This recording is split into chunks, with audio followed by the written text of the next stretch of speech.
আসসালামু আলাইকুম। উন্মেষ প্রেজেন্স স্বাস্থ্যকথা থেকে সবাইকে স্বাগত জানাচ্ছি। আমি ডক্টর রাইসুল ইসলাম রাহাত। আমরা সবাই জানি সারা বাংলাদেশে হামের প্রকোপ দেখা দিয়েছে। হাম থেকে আপনার আমার শিশুকে রক্ষা করার জন্য যে বিষয়গুলো অবশ্যই জানতে হবে, সেই বিষয়গুলোই আজকের এই ভিডিওটিতে আলোচনা করব। শুরুতেই আসা যাক হাম কি। হামকে আমরা মেডিকেলের ভাষায় মিজাজ বলে থাকি।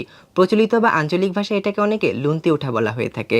হাম হচ্ছে এক ধরনের ভাইরাস গঠিত সংক্রামক রোগ, যা শিশুর রোগ প্রতিরোধ ক্ষমতা কমিয়ে দিয়ে বিভিন্ন প্রকার জটিলতা করতে পারে।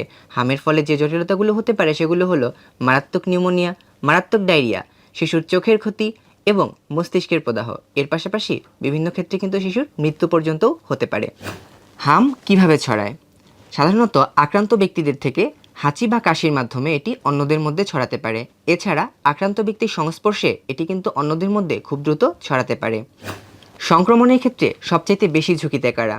যে বাচ্চাদের ভ্যাকসিন দেওয়া হয়নি বা যারা এখনও ভ্যাকসিন নিতে পারেনি, তাদের এই ঝুঁকিটা সবচাইতে বেশি থাকে।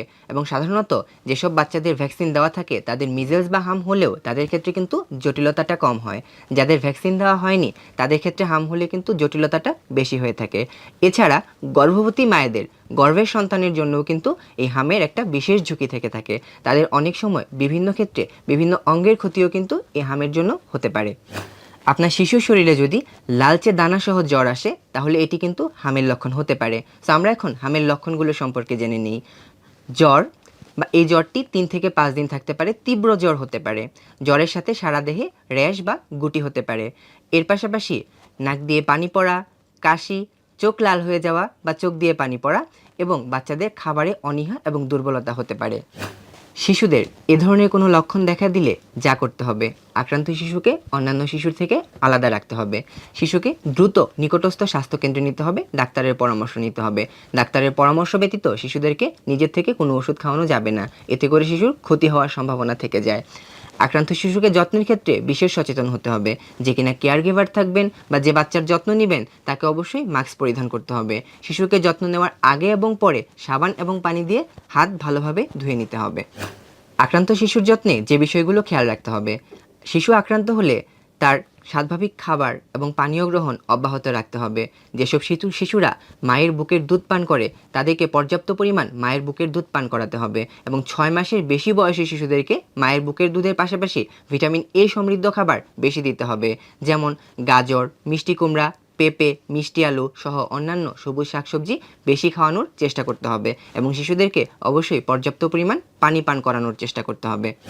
এই রোগের সুরক্ষার উপায়। হাম প্রতিরোধের একমাত্র কার্যকর উপায় হলো সঠিক সময়ে টিকা গ্রহণ নিশ্চিত করতে হবে। শিশুদের বয়স যখন 9 মাস এবং 15 মাস তখন সম্প্রসারিত টিকাদান কর্মসূচি বা ইপিআই ভ্যাকসিনেশনের আওতায় শিশুদেরকে হাম এবং রুবেলার যে ভ্যাকসিন দেওয়া হয় এটি অবশ্যই সকল শিশুর গ্রহণ নিশ্চিত করতে হবে। এতে করে হামের পরবর্তী যে জটিলতাগুলো হয়ে থাকে সেগুলো কিন্তু অনেকাংশেই কমে আসে এবং শিশুদের মৃত্যু কিন্তু এখানে প্রতিরোধ করা সম্ভব হয়ে থাকে। যেহেতু এখন হামের প্রকোপ দেখা দিয়েছে, সেজন্য গণপ্রজাতন্ত্রী বাংলাদেশ সরকার ম্যাস ভ্যাকসিনেশনের প্রকল্প গ্রহণ করেছে, যার আওতায় 6 মাস বয়স থেকে 5 বছর বয়স পর্যন্ত শিশুদেরকে 1 ডোজ করে হামের ভ্যাকসিন দেওয়া হবে। এতে করে যারা অতীতে হামের 2 ডোজ ভ্যাকসিন নিয়েছে তাদেরকেও এই ভ্যাকসিনেশনের আওতায় আনতে হবে। যারা কোনো ভ্যাকসিন নেয়নি তাদেরকেও এই ভ্যাকসিনেশনের আওতায় আনতে হবে। তবে খেয়াল রাখতে হবে, আপনার বাচ্চা যদি অসুস্থ থাকে বা বাচ্চার যদি জ্বর থাকে বা সর্দি ঠান্ডা কাশি থাকে তখন কিন্তু এই টিকা নেওয়ার আগে অবশ্যই চিকিৎসকের পরামর্শ গ্রহণ করতে হবে।